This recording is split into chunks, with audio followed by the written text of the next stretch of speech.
Hello everybody, good morning and welcome back to my YouTube channel. I hope you all are doing great job and you must be busy with your preparation for your CTET examination that's going to take place tomorrow on 15th of December. तो जिन लोगों का आज है 14th को उन लोगों के लिए ऑल द बेस्ट पहले ही हो चुका है। और अभी आप लोग क्या करेंगे, जो भी थोड़ा टाइम बचा है ना, 5-10 मिनट का रिवीजन करेंगे, ज़्यादा कुछ नया टॉपिक नहीं पढ़ेंगे। So let us move to English pedagogy, I mean language pedagogy. Language pedagogy में क्या है, चाहे हिंदी का पेडागोजी हो या फिर इंग्लिश का, both syllabus are same. The difference goes between, आपका क्या डिफरेंस जाता है लैंग्वेज का। इंग्लिश पेडागोजी जो है इंग्लिश में है और हिंदी पेडागोजी हिंदी में रहेंगे, बस इतने ही। सिलेबस बिल्कुल सेम है। उसमें भी आपको लैंग्वेज एक्विजिशन सब पढ़ना है, ग्रामर पढ़ना है, जो भी रूल्स हैं, जो भी टेक्निक है, बच्चों को कैसे सिखाना, सब आपका लैंग्वेज पेडागोजी में। चलिए आज हम लोग करने वाले हैं 111 to 115। और यदि ये आपका स्टेटमेंट जो बोर्ड पे दिख रहा है ना, थोड़ी क्लियर ना हो तो आप क्वालिटीज बढ़ा लेंगे, एटलीस्ट 720 कर लीजिए, और प्लस होता तो और कर लीजिए, बेटर रहेगा। Right, it's PYQ, previous year question. चलिए, ये इतना इंपॉर्टेंट है ना, जो पहली बार देने जा रहे हैं वो 5 भी करेंगे तो उसको एक फील्ड पता चल जाएगा कि इस फील्ड से अच्छा इस तरह के क्वेश्चन रहेंगे, आप इजिली कर पाएंगे। क्योंकि CDP plays very important role in your CTET examination. Most of questions comes from CDP child development pedagogy, उसी में आपका अलग से एक है, CTET में ही है पेडागोजी, और पेडागोजी में लैंग्वेज, ये भी बड़ा इंपॉर्टेंट। सब में इंग्लिश रहेगा तो इंग्लिश, हिंदी तो हिंदी। तो क्वेश्चन चल रहे हैं, तो बढ़ते हैं क्वेश्चन नंबर 1 की ओर, दैट इज 111। पहला जो है ना आपका है procedural knowledge. What is procedural knowledge in the teaching learning grammar. Teaching learning यानी पढ़ने पढ़ाने की, अधिगम सीखने सिखाने की ग्रामर में प्रोसीजरल लैंग्वेज क्या है, क्लियर है। तो प्रोसीजरल लैंग्वेज ना, ये है आपका एक नॉलेज, इसमें आप सीखते हैं हाउ टू अप्लाई। कैसे सीखते हैं, हाउ टू अप्लाई, यानी कि नॉलेज जो आप सीख रहे हैं ग्रामर में, नॉलेज जो आप सीख रहे हैं उसे आप क्या करेंगे, हाउ टू अप्लाई, यानी अप्लाई कैसे करेंगे। जैसे बोलचाल में भी तो ग्रामर की यूज होती है ना, तो बोलचाल में आप ग्रामर कैसे अप्लाई करें, उसी को कहते हैं आपका प्रोसीजरल लैंग्वेज। राइट, अब इसमें से ऑप्शन देख लीजिए, क्योंकि हर एक ऑप्शन को अभी हम एक्सप्लेन नहीं करने जा रहे हैं। प्रोसीजरल लैंग्वेज जो क्वेश्चन है उसको देख लिए, और देखते हैं knowing the language and its culture, यानी लैंग्वेज को जानना, उसके कल्चर को जानना नहीं। मैंने क्या बताया, प्रोसीजरल लैंग्वेज में ग्रामर को या नॉलेज को हाउ टू अप्लाई वो है। तो knowing how to do grammar एक ही बात है, हाउ टू अप्लाई और how to do grammatical item. Knowledge about the grammatical item नहीं, नॉलेज ग्रामेटिकल आइटम का नॉलेज नहीं है, हाउ टू अप्लाई आपका ऑप्शन नंबर 2 हो जाएगा। लास्ट में क्या है, knowing the rules of a grammar. Rules, grammar, culture सब ठीक है, आपको सब लगेंगे ऑप्शन बिल्कुल एक ही जैसा, किसमें टिक लगाएं। तो प्रोसीजरल नॉलेज को याद कर लीजिए, हाउ टू अप्लाई, क्लियर है। How to do the grammatical items, अपने बोलचाल की भाषा में भी सुधार करते हैं ना, कैसे ग्रामर को अप्लाई करते हैं, लगाते हैं, वो हो गया। चलिए अगला क्वेश्चन की ओर बढ़ते हैं, क्वेश्चन नंबर 112। क्लियर था पहला, आइए अगला बढ़ते हैं। हाँ क्लियर, थोड़ा सा विजिबिलिटी के लिए आप कष्ट कर लेंगे, और साउंड कभी कभी कक कुक पता नहीं क्या हो गया, इसको थोड़ा दिखाना पड़ेगा। मिलते हैं कंपनी वालों से जिनका बोर्ड है और जिनका माइक है ना, मुझे भी टाइम नहीं मिल रहा है, पता नहीं। एक बार बात हुई थी, देखते हैं कब ठीक हो जाए, ठीक हो जाए तो थोड़ा अच्छा लगेगा नहीं। Okay, so we have question number 112 here. Shreya is a class 6 learner. Class 6 में पढ़ती है श्रेया, ठीक है। Who moves from Jalandhar in Punjab to Madurai. Jalandhar से मदुरई, तो जालंधर में कौन सी भाषा है, पंजाबी। और मदुरई कहाँ होगी, तमिलनाडु में, बिल्कुल स्पष्ट दिया गया है। ठीक है। So Punjab to Madurai in Tamil Nadu as her father has been transferred, she knows Punjabi as her mother tongue. उसका मदर टंग है पंजाबी, क्योंकि जालंधर से कहाँ जा रही है, तमिलनाडु। तो पहला तो हो गया पंजाबी, दूसरा जो है देखते हैं, और तमिलनाडु जाने से पहले क्या हो रहा है, she knows Punjabi as her mother tongue, यानी मदर टंग उसका है मदर टंग, मैं कर देता हूं MT, मदर टंग उनका क्या है, Punjabi P, and English language she studies as second language. तो पहला आपका था, फर्स्ट क्या था, पंजाबी, ये हो गया फर्स्ट, ये है क्या है, पंजाबी। सेकेंड क्या है, सेकेंड है उसका इंग्लिश, क्यों, because she learns in school. तो पहला तो पंजाबी घर में हो गया, दूसरा स्कूल का हो गया, और तीसरा जो है she is able to speak and read Tamil learning from her neighbourhood, यानी वो सीख रही पढ़ना लिखना किससे, अपने नेबरहुड से, पड़ोस से। नहीं, लिखना नहीं, speak and read, she is able to speak, यानी कि बोलना और पढ़ना किससे सीख रही है, तमिल के जो नेबरहुड है, तमिलनाडु में जो उनके पड़ोसी, उनसे सीख रहे हैं। क्योंकि यदि लिखना कह देंगे तो गड़बड़ हो जाएगा, फिर बिल्कुल अर्थ ही बदल जाएगा, पढ़ना और बोलना सिर्फ। तीसरा आपका हो गया तमिल, राइट, एनक तमिल तेरियम, కొంచెం కొంచెం तमिल तेरियम, मुझे थोड़ा थोड़ा तमिल पता है, राइट। चलिए आगे बढ़ते हैं। उसके बाद अब हुआ क्या, विच one of the following statements true based on the language learning. अब इसमें से कौन सा सही, देखिए पहले मैंने बताया ना टाइम टेकिंग रहता है, इतना सारा दे दिया, अब समझ में भी आ गया। एक बार मैं शॉर्ट में कर देता हूं।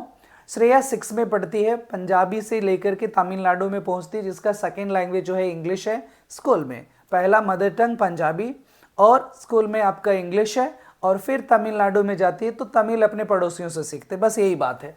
अब अगला देखिए इसका प्रोसेस क्या है। प्रोसेस है, हर English comes under language acquisition.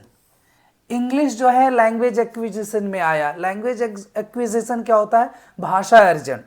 तो भाषा अर्जन में इंग्लिश आया, और पंजाबी और तमिल अंडर लैंग्वेज लर्निंग। देखिए इंग्लिश जो है भाषा अर्जन में नहीं आया। दूसरी बात अभी और क्लियर कर लेते हैं, her Punjabi and Tamil come under language acquisition, यानी कि पंजाबी और तमिल वो भाषा अर्जन में है। लैंग्वेज एक्विजिशन में क्या क्या, पंजाबी और तमिल। तो आपको क्या लग रहा, पंजाबी तमिल सीख रही है, and English comes under language learning, बिल्कुल सही है। ध्यान दीजिए, मुझे लग रहा ठीक है। और आगे ऑप्शंस देख लेते हैं, इसको मैं लॉक कर देता हूं थोड़ा सा के लिए, क्योंकि पंजाबी और तमिल लैंग्वेज एक्विजिशन, लैंग्वेज ग्रहण कर रही है, भाषा अर्जन कर रही है। कौन कौन, पंजाबी और तमिल, किससे, कहीं से सीख करके नहीं, ऑटोमेटिक, जैसे कि एनवायरनमेंट से मिल गया, पड़ोसियों से मिल गया, घर से मिल गया, वो हो गया आपका लैंग्वेज एक्विजिशन, भाषा अर्जन। तो पंजाबी और तमिल ये दोनों सीख रहे हैं अड़ोस पड़ोस से। और English comes under language learning. Language learning में क्या होगा, चारों आपको पता है, लिसनिंग है, राइटिंग है, रीडिंग है, स्पीकिंग है, वो सब आएंगे, वो हो जाएगा आपका अंडर लैंग्वेज लर्निंग। तो इंग्लिश वो सीखती है पढ़ने लिखने के लिए, बोलने के लिए, और पंजाबी और तमिल ये पड़ोसियों से, यानी कि ऑटोमेटिक एनवायरनमेंट से मिल गया। तो ये है। उसके बाद तीसरा, her Tamil comes under the acquisition, language acquisition नहीं, सिर्फ तमिल कहाँ से, और English and Punjabi under the language. Punjabi सीख कहाँ रही होते, घर में सीख गई। All 3 languages, Punjabi Tamil and English under language learning. तीनों लैंग्वेज सीख नहीं रही है, पढ़ाई नहीं कर रही है उसके लिए, तमिल के लिए और पंजाबी के लिए पढ़ाई नहीं कर रही, इसलिए वहां देखिए बातें समझ गए ना।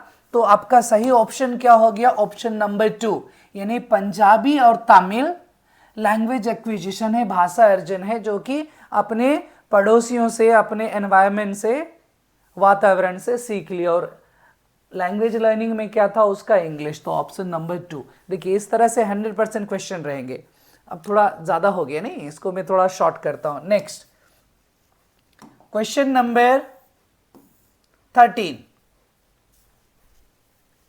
Malayalam is spoken by a particular community in Kozhikode is slightly different from Malayalam spoken by others in the same place. Kozhikode कहाँ है आपका? केरला में. ठीक है. और मलयालम जो है वो कोई दूसरा जगह का नहीं दिया, एक पर्टिकुलर प्लेस है कोझिकोड में, और ठीक उसके अड़ोस पड़ोस में फिर एक जगह है different from Malayalam spoken in other same place. Same place, जगह बिल्कुल सेम है. हाँ ध्यान दीजिए, ये जगह क्या है? बिल्कुल सेम, यानी कि वे लोग केरल में ही है और केरला में होने के लिए लैंग्वेज क्या यूज कर रहे हैं? मलयालम. बस एक जगह है कोझिकोड और एक दूसरा जगह है, दोनों में थोड़ा सा डिफरेंस है. क्या डिफरेंस है? What's the Malayalam spoken by particular community known as? Malayalam spoken by particular community, सब देखिए दोनों में भिन्नता है. क्या अलग है? स्लाइटली डिफरेंट बोला, थोड़ा सा अंतर है, बहुत ज्यादा अंतर नहीं है. अब देखेंगे ऑप्शन की ओर बढ़ेंगे. They are two different language, जी नहीं, दोनों तो मलयालम ही है, कोई दूसरा लैंग्वेज की बात भी नहीं. तो पहला ऑप्शन ऐसे ही कट गया एलिमिनेशन राउंड में. Right. To varieties of Malayalam. आपको क्या लग रहा है? मैंने कि मलयालम का अलग अलग वेराइटीज हैं वहां पे, जब आसपास है तो वेराइटीज अलग कैसे हो सकती? दूसरा, रीजनल डायलेक्ट ऑफ मलयालम और सोशल डायलेक्ट ऑफ मलयालम. हाँ, ये दोनों 100% रहेंगे, क्योंकि रीजनल डायलेक्ट भी वैरी करता है और सोशल डायलेक्ट भी वैरी करता है. जैसे कि आप हिंदी बोलते हैं ना, यदि पटना में है तो अलग बोलेंगे, थोड़ा पटनाइट्स वाला मिला देंगे, है ना. थोड़ा सा हट के गए गांव के तरफ तो अलग बोलेंगे, हिंदी ही है. अब देखिए, जगह जब सेम है तो रीजनल डायलेक्ट और सोशल डायलेक्ट क्या है? दोनों ध्यान दीजिएगा. रीजनल डायलेक्ट क्या होता है? जैसे कि जियोग्राफिकल डिफरेंट है, जियोग्राफिकल एरिया ही डिफरेंट है. जैसे यदि केरला रहता और एक रहता जम्मू कश्मीर, ठीक है, एक पूरा बर्फ वाले जगह रहता, दूर रहता, जियोग्राफिकल बिल्कुल क्या है? एक ही है.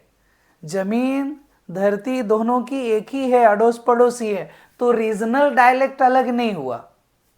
क्या अलग होगा? Social dialect. कैसे? Malayalam spoken by particular community Kozhikode slightly different from Malayalam spoken by other in the same place. Same place है ना, तो सोशल डायलेक्ट डिफरेंट हो सकता है. जैसे एक पढ़े लिखे लोग जो होते हैं उनकी हिंदी अलग होती, और एक जो बिल्कुल गांव से बिलोंग करता है वो बिल्कुल चलता फिरता भाषा में बोलेंगे, थोड़ा सा अलग होता. तो उसको हम लोग क्या बोलते हैं? सोशल. एजुकेशनल आपका हो गया, लैंग्वेज थोड़ा सा अलग रहेंगे, ठीक है. एज ग्रुप वाले थोड़ा अलग बोलेंगे, बच्चे थोड़ा अलग बोलेंगे, तो क्या हो गया? सोशल डायलेक्ट है, ज्योग्राफिकल नहीं, रीजनल नहीं. तो करेक्ट ऑप्शन क्या हो गया? Option number 4, social dialect. Right. चलिए अगले क्वेश्चन की ओर बढ़ते हैं. बस 2 ही तो और है, थोड़ी देर रुक जाओ ना, कहाँ भागे जा रहे हैं? 2 और है, इसीलिए मैंने 5 रखा कि 5 वेराइटीज जो है आराम से आप कर लेंगे और समझ करके.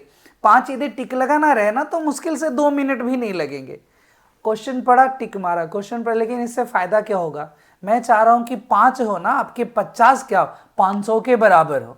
यानी जितने भी प्रीवियस ईयर क्वेश्चन पढ़े होंगे आप मिला रहे होंगे, सेकेंड टाइम यदि दे रहे होंगे तो पता अच्छा इस तरह से क्वेश्चंस बिल्कुल रहते हैं.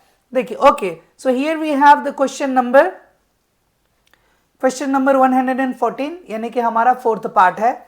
विच one of the following is true of the 3 language formula. ये 3 लैंग्वेज फॉर्मूला क्या होता है आप उसे समझिए. किसको समझेंगे? यहीं पे मैं कर देता हूं, पेज बदलने की जरूरत नहीं है. 3, रुकिए, 1, 2 और 1 हो गया आपका 3. 3 लैंग्वेज फॉर्मूला होता क्या है? Mother tongue first, English Hindi first, mother tongue. तो इंग्लिश हिंदी है ना, कोई ज़रूरी नहीं है कि इंग्लिश हिंदी फर्स्ट हो. जो मदर टंग होते हैं मैं उसको एम्प्टी कर देता हूँ, ये मदर टंग है. इन्हें मातृभाषा जो घर में माँ से सबसे पहले सीखते हैं ना, मदर टंग है. मातृभाषा बताने की जरूरत नहीं पड़ेगी, जो माँ से सीख रहे हैं वो आपका क्या हो गया? फर्स्ट लैंग्वेज हो गया. तो पहला तीसरा ऑप्शन कट गया। दूसरा जो होता है ना, आप देखिए मदर टंग के बाद क्या है, होम लैंग्वेज, बिल्कुल सही है। मदर टंग के बाद आप घर में जो भी अलग अलग घर से और भी घर में और भी लोग हैं ना माँ को छोड़ करके, तो वो जो लेंगे वो आपका हो जाएगा आपका होम लैंग्वेज। चलिए होम लैंग्वेज। उसके बाद English as the first language, लो हो गया गलत। कैसे मान लो कि इंग्लिश ही फर्स्ट है, साउथ वाले इंग्लिश सीखेंगे, अरे मलयालम सीखेंगे, आप इंग्लिश सीखेंगे फर्स्ट लैंग्वेज। कोई ज़रूरी नहीं है ना कि इंग्लिश सीखेंगे, कुछ भी सीख सकते हैं, इतनी सारी भाषाएं हैं। नहीं, तो ये आपका हो गया, यही गलत हो गया। कितना अच्छा चल रहा था। दूसरा मदर टंग होम लैंग्वेज, बिल्कुल सही है।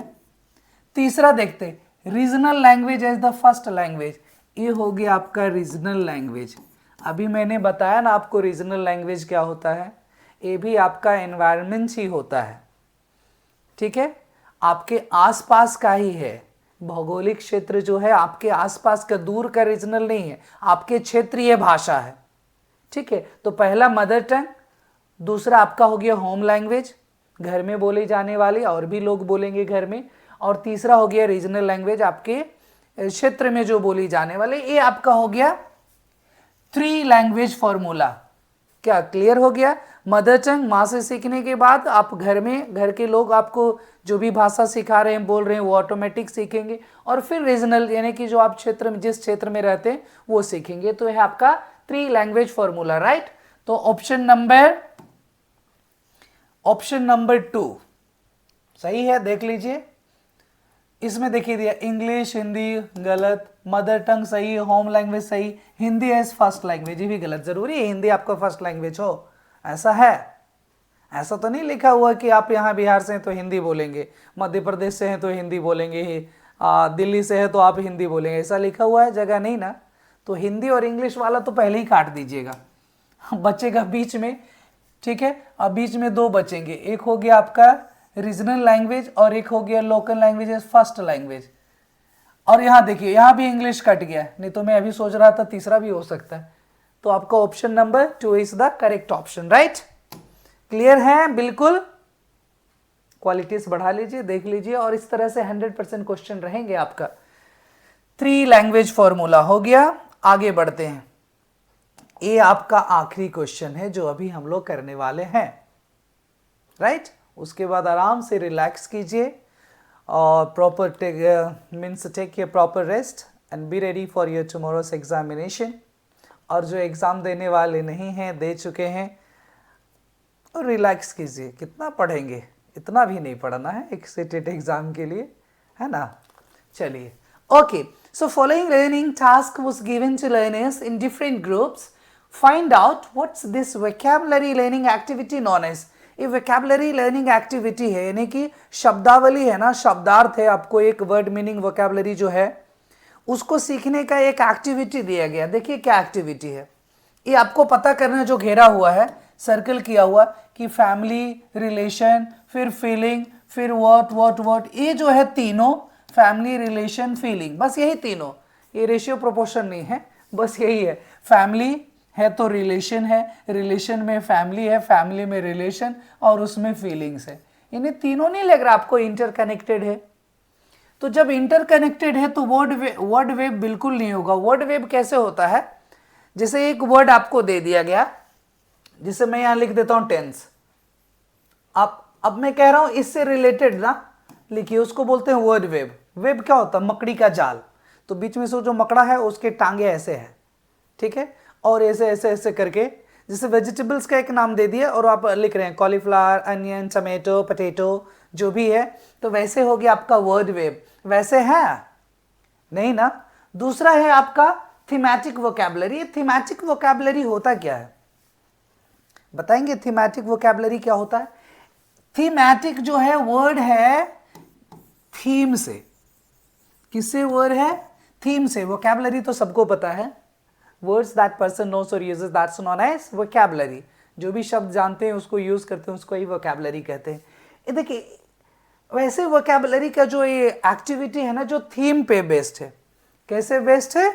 थीम पे बेस्ड। और इसमें ग्रुप ऑफ पीपल भी हो सकते हैं, एक कैटेगरी के हो, एक थीम पे हो, जैसे पीपल पे आदमी के बारे में हो ना, तो आदमी के बारे में अलग अलग थीम पे हो, तो एक ही है। दूसरा क्लस्टर वोकैबुलरी और वर्ड क्लस्टर, ये दोनों थोड़ा सा डिफरेंट है। ये क्या रहेंगे? डिफरेंट। क्लस्टर हो गया ग्रुप, तो अलग अलग शब्द का अलग अलग मीनिंग से रहेंगे, एक क्लस्टर से एक ग्रुप का, फिर दूसरे ग्रुप का। तो हम लोग बात कर रहे हैं फैमिली, रिलेशनशिप और फीलिंग। ये जो है तीनों एक थीम पे है, एक थीम पे बेस्ड है, यानी कि फैमिली से रिलेशनशिप, रिलेशनशिप से फीलिंग, एक थीम पे सारे शब्द है। तो इस ऐसे शब्दों को सीखने के लिए ना आपका थीमेटिक वोकैबुलरी का इस्तेमाल करते हैं। तो correct option is option number 2। चलिए अब ज़्यादा समय नहीं लेंगे, बहुत टाइम दिए आप लोग, है ना? तो एंजॉय कीजिए। All the best for your exam and see you after the examination. बताइएगा how was your examinations? It was good, bad, better, something special, very exciting? It was your first experience और second time, और बहुत बार आप दे चुके हैं? Feeling share कर सकते हैं। Most welcome on my comment, जो भी कमेंट करना कीजिए, फिर है ना हम आपके साथ बातें करने के लिए। All the best, bye bye, take care everybody, see you soon.